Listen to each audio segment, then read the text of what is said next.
So this is the new Gen 5. Got a 17 model here, and a lot of people don't know about the upgrades, so I'm going to go over those real quick. So first of all, notice a left-hand slide lock. So you now have ambidextrous slide locks, which is awesome, especially for the lots of left-handed customers that we serve. There's a ton of them here. I don't know what's about that. I think there's some crazy mojo involved with that, but for those that are left-handed, you'll really appreciate that feature. We still have the Gen 4 texture and mag release size, which is awesome, but then there's a couple things that have changed. So you no longer have finger grooves, and let me tell you, this is one of the more comfortable grips I've ever felt. I love it. I'm sad that I missed out on some of the first and second gen Glocks when they didn't have finger grooves, because that's just an excellent feature.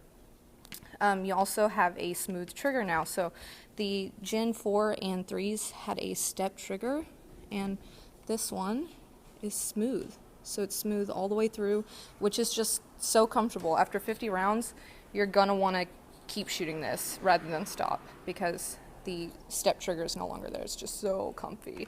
Oh, such a simple little upgrade, but it makes the difference. One thing that they upgraded that I don't like is the bevel cut on the muzzle. So they cut that muzzle a little bit. It used to be blockier, you know, the Glock block, which personally I enjoyed. I like carrying the brick. I don't know what it is about it, but I'm not digging that bevel. So they did bevel the front.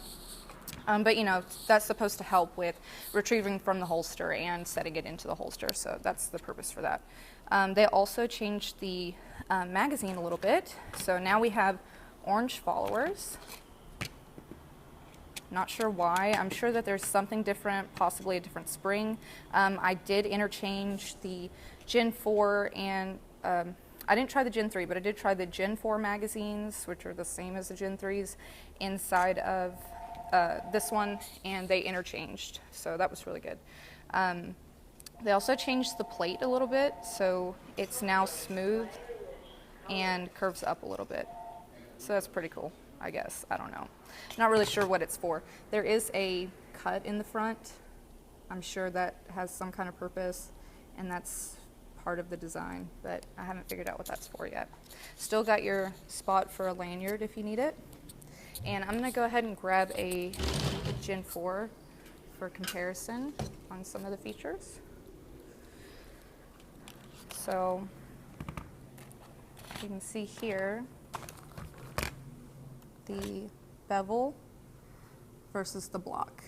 And I don't know, I like the block better personally, but that's just me.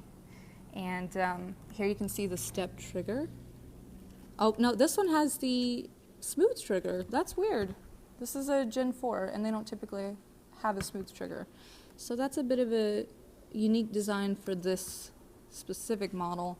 This is one that we got it painted from Lipsy's, so it's a little bit different. It does have a factory FDE frame, but the slide is colored by the distributor. So that's sort of an odd example. But the Gen 3s have the same sort of step trigger. If I can get this out one-handed. So there you can see the steps, and that's typical for a Gen 4, Gen 3, and they're just really rough after you shoot, you know, 50 rounds or so.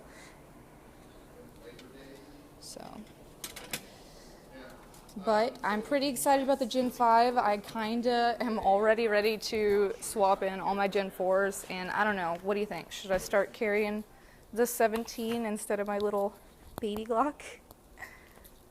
That's what I'm thinking, because I need it.